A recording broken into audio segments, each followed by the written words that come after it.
Ayan nga guys, andito tayo sa sa farm ng aking kapatid. So ayan, meron siya ditong red apple. Maliit pa lang yung puno guys. If you remember, may na-upload ako nito na video. Puro bulaklak lang siya. Tingnan niyo naman guys, kung ilan lang ang natirang bunga. Ayan. Ayan.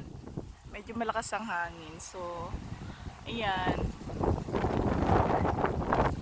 Ayun pa, sa baba. So, sabi may chance pa mamulaklak uli ng kaunti pa. So, I don't know how. Paano yun? Ayan, ayan, ayan. Ayan. So, ayan. So, meron pa doon. So, may puno din ng lukwat doon. Katulad yung nasa bahay namin. Tapos, ito, I think this one, I don't know what happened. Ayan, nagkaganon yung nectarine to eh. So, ayan. Tapos, ito, ayan, may bunga dito. As you can see, yung bunga niya. Kasi medyo malakas ang hangin guys. So, ayan nga.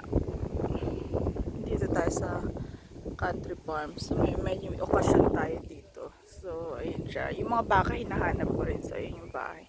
May parang balcony sa likod. So, dyan kami nag-barbecue.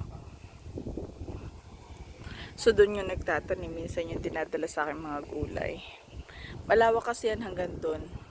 Meron ako in-upload dati na nag-ano kami dito, nag-cut ng hay. Tapos nilagay namin doon. Kasi ini-stack para pag taglamig may pagkain yung mga baka. Hinahanap ko din yung mga baka ngayon. Kung nasaan sila. Tignan na sila sa kabilang side. So, ayan siya. Malawak siya guys. Doon sa kabila doon may nagtitrain ng mga kabayo. So, ayun. See you guys.